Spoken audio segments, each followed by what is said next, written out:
Hola, yo soy la doctora Natalia Gatini, médico fisiatra del Hospital Clínico de la Universidad de Chile. En este video vamos a aprender a establecer objetivos globales y terapéuticos del ejercicio y vamos a conocer los principales tipos de ejercicio en base al acondicionamiento físico para la salud y sus modalidades.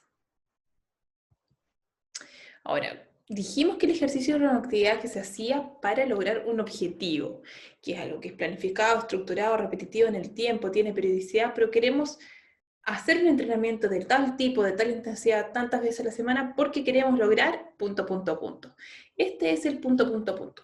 Entonces, cuando yo le pregunto a las personas qué los ha motivado a consultar porque quieren empezar a hacer ejercicio, que muchos les nace o bien han sido derivados de otras partes, muchos dicen que es para mejorar la salud, porque, por ejemplo, cumplí los 40 años, ya es hora de empezar. Otros para mejorar la composición corporal, sobre todo después de la pandemia, muchos han aumentado el peso, han aumentado su sedentarismo y quieren ponerse al día y mejorar su composición corporal, bajar de peso básicamente. Y yo siempre digo, mejorar ojalá la masa muscular. Eh, Otros dicen que desean tratar enfermedades cardiometabólicas que recién han sido diagnosticadas o que no se han podido compensar bien. Todos estos ejemplos que le estoy dando, estoy pensando en pacientes que han consultado en la última semana. Por ejemplo, una paciente que le habían diagnosticado recientemente diabetes y el diabetólogo le había sugerido empezar a hacer ejercicio, entonces consultaba conmigo para ver cómo hacerlo. Mejorar la estética, esto no es algo que los pacientes te digan de entrada, pero sí cuando uno entra a hilar más fino y entra más en confianza, la verdad es que lo que mueve a muchas personas, sobre todo a las mujeres, es verse mejor, y eso es súper válido, y si eso es lo que los motiva, nos podemos agarrar a eso para finalmente ayudarlos a tener una mejor salud haciendo ejercicio. Otros buscan también optimizar el rendimiento deportivo. Por ejemplo, otro paciente que me tocó la semana pasada consultaba por que quería empezar a correr más, pero estaba con un dolor detrás del tobillo, que era finalmente una tendinitis aquiliana, que estaba haciendo por sobrecarga y no estaba haciendo nada de entrenamiento de fuerza.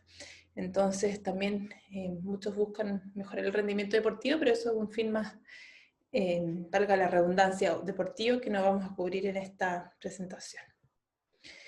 Y otros, por lo que pueda motivar al paciente o que pueda motivarlo a usted. Ahora, ¿cuáles son los objetivos terapéuticos del ejercicio? Como hilando un poco más fino. Entonces, por ejemplo, si quiero mejorar la composición corporal, voy a ir a buscar mejorar estas aptitudes porque de esa manera voy a mejorar la salud de esta persona. Entonces tenemos los siguientes objetivos que se basan básicamente en las aptitudes del acondicionamiento físico para la salud.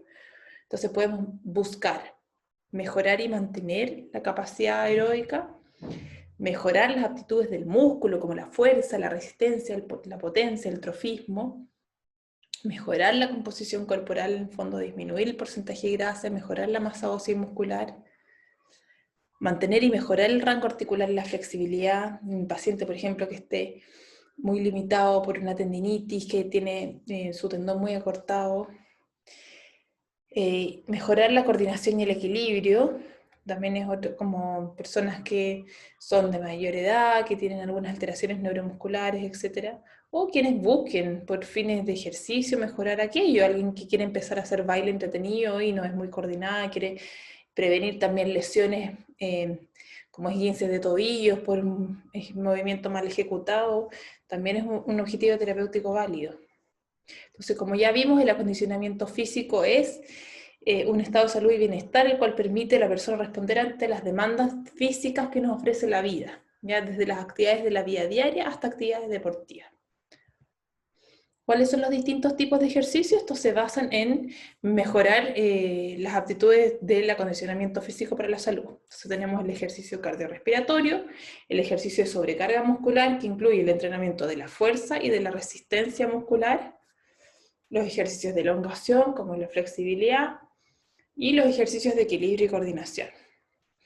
¿Qué debemos establecer cuando vamos a prescribir ejercicio? Tenemos que establecer qué modalidad estamos indicando, de qué intensidad vamos a indicar ese ejercicio, cuántas veces a la semana, por cuánto tiempo, cuánto debe durar cada sesión, sobre todo en cuanto al ejercicio aeróbico y a los ejercicios de elongación.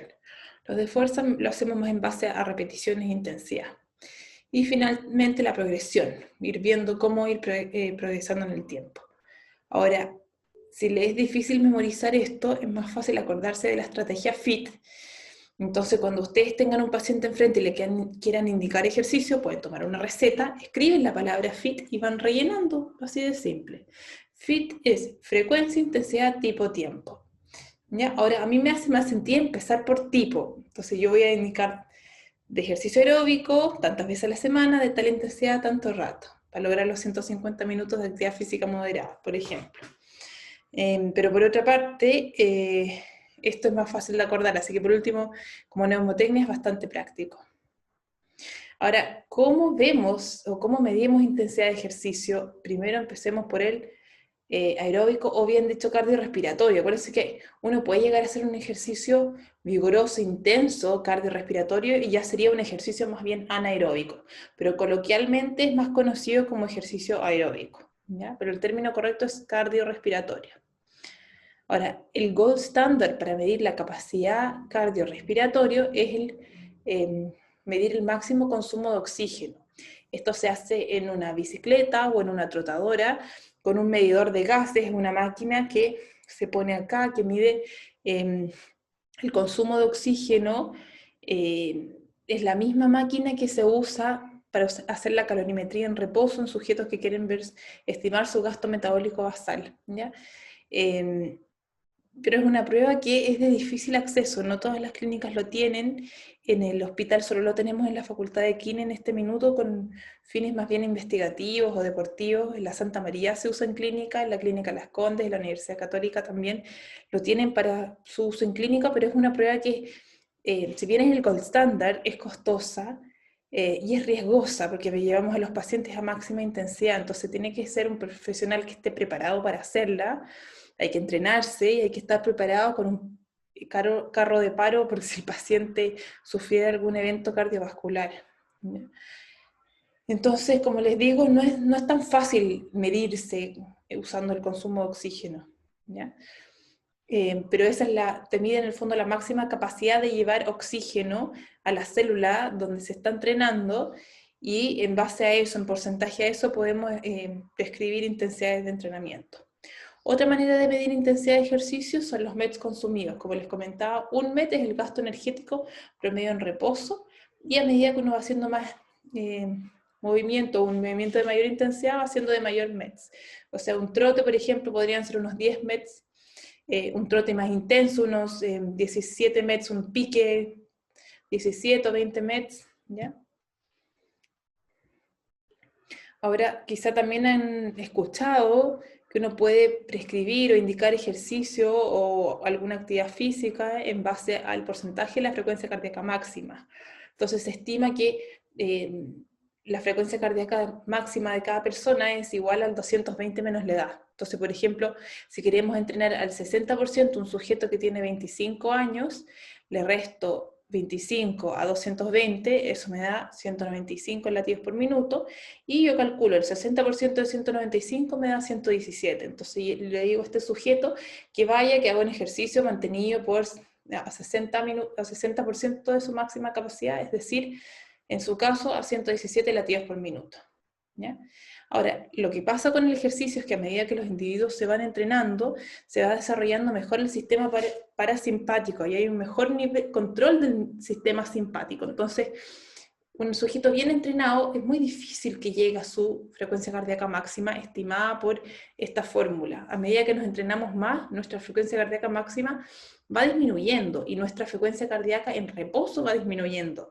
Incluso atletas o triatletas que he conocido tienen frecuencias cardíacas en reposo de hasta 30 latidos por minuto. ¿Ya? Entonces, la frecuencia cardíaca de reserva y utilizar esta frecuencia cardíaca de reserva e indicar la intensidad en base a un porcentaje de esta frecuencia cardíaca de reserva es más específico para poder indicar ejercicio. Entonces yo tomo la frecuencia basal del sujeto, digamos que en este mismo sujeto de 25 años, su frecuencia cardíaca basal es de 60, ¿ya? Entonces, lo que hago es restar 220 menos 60, ¿ya? Y eso me da 135, perdón, la frecuencia cardíaca máxima teórica, que en el caso de él sería 195, a eso le resto 60 y ahí me da 135, y calculo el 60% de 135, que es 141. Entonces a este sujeto sería más específico decirle que entrene a 141 latidos por minuto, considerando su nivel de entrenamiento basal. Ahora, para no enredarnos con tanta cosa y porque no es esperable que ustedes salgan expertos en calcular intensidad de ejercicio, lo que realmente hacemos en el gimnasio y con los pacientes que no tienen tanto entrenamiento, que no son tan competitivos, es usar la escala de Borg, la percepción subjetiva del esfuerzo. Y esto es bien valioso, sobre todo en sujetos que toman, por ejemplo, beta bloqueadores que tienen una frecuencia cardíaca basal que está alterada por el uso de los fármacos que toman. O, por ejemplo, en la mujer embarazada, en que la frecuencia cardíaca también varía harto y no siempre tienen cómo medirla. Prescribimos en base a la percepción subjetiva del esfuerzo, es mucho más fácil. Esto originalmente se hacía con la escala de Borg, que iba de 1 a 20, pero la verdad es que ahora usamos más la modificada, que salió después, que es más sencilla. Van a ver que, bueno, no van a ver, pero en el gimnasio tenemos pegado carteles con esta escala, que va desde 0 a 10, para que los pacientes aprendan a usar esta escala y describir cuánto ejercicio, o sea, cuál es la intensidad de ejercicio que están percibiendo. Y esto no es que nazca de las primeras sesiones, esto se va entrenando con el tiempo, porque muchas veces hay pacientes que llegan subestimando o sobreestimando lo que están sintiendo. Entonces uno ve, conversa con ellos, están de lo mejor en la trotadora conversándote y le preguntas cuál es su percepción del esfuerzo y te dicen, no, estoy en un 8. Y es imposible, eso ya es vigoroso. Entonces uno de ahí le va corrigiendo al paciente y lo va modulando. Y al revés, hay algunos que son sobre exigentes y que están apenas jadeando y te dicen, no, siento un 3 nomás. Entonces uno los tiene que ir modulando para que puedan usar esta escala de manera más confiable. Lo otro que les mencionaba también para poder medir intensidad de ejercicio, que es bien fácil, es el TOC test. Intensidad leve es una persona que logra oraciones completas. Moderado sería lograr frases aisladas, pero igual puede conversar, ¿ya? Pero lo más distintivo es decirle al paciente que cuando puede decir solo palabras aisladas o no puede decir una oración completa, eso ya es una intensidad vigorosa. Para cómo medimos intensidad de los ejercicios de fuerza y resistencia muscular, tenemos la misma escala de percepción subjetiva del esfuerzo, esta escala de Borg, pero en versión de entrenamiento de fuerza, que va del 0 al 10. Aquí vemos este gráfico que nos grafica un poco cómo es. Pero el gold estándar para medir fuerza o intensidad de un entrenamiento de fuerza es calcular un RM, que es una repetición máxima. Ahora, hay un RM por cada músculo, por cada movimiento. Uno puede evaluar un RM de un músculo o bien de un grupo muscular. Entonces puedo calcular un RM de mi bíceps o un RM de hacer press banca, que es un grupo muscular, no es solo bíceps, es bíceps, tríceps, espalda, pectoral. Entonces, esto se puede medir de manera directa, pero es muy riesgoso, se hacen solo en personas que hacen pesas y ejercicio de forma habitual. Entonces yo le pido que haga un movimiento con un peso, cosa que pueda hacer solo una repetición y ya no puede hacer dos, porque ya es mucho. ¿Ya? Entonces, quizás es más fácil entenderlo con el bíceps. Digamos que yo estoy haciendo pesas y yo hago con una mancuerna de 10. De 10 puedo hacer una, pero cuando ya me pasan una mancuerna de 11 kilos, ya no puedo hacerla. Entonces mi 1RM es 10. ¿Ya?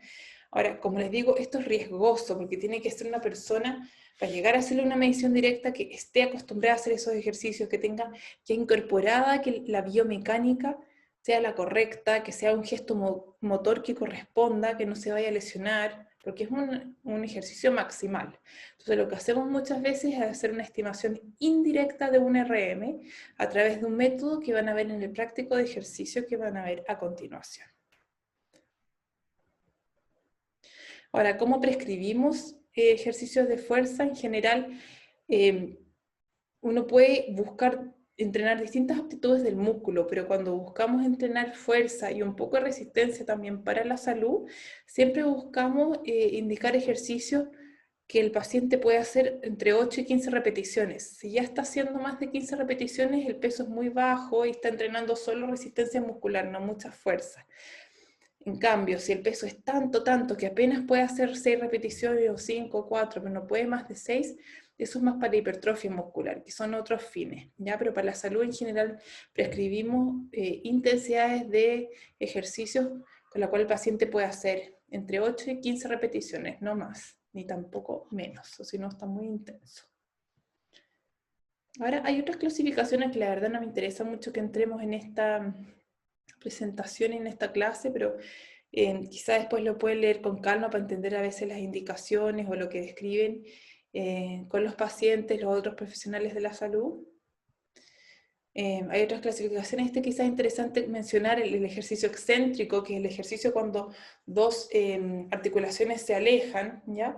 Isométrico es cuando mantengo, cuando por ejemplo tengo una pesa y la mantengo ahí, mantengo, y concéntrico es cuando acerco el músculo, cuando el músculo se acorta. Entonces excéntrico a largo, concéntrico a corto, y isométrico mantengo, pero mantengo y es muy seguro porque no implica mucho movimiento articular, pero sí fortalece bastante el ejercicio isométrico. Ya, las planchas, por ejemplo, son isométricos. Y hay ejercicios de cadena abierta y cerrada. Cadena abierta en el fondo es cuando yo hago pesas libres, boxeo, y cadena cerrada es cuando tengo un apoyo distal en el piso. Entonces cuando hago push-ups o la misma press banca es un ejercicio de cadena cerrada porque no me quedan libres los brazos. ¿Ya? Y un poquito más seguro también porque tengo una cadena que en el fondo controla un poco más los movimientos y no hace tan asimétrico el movimiento.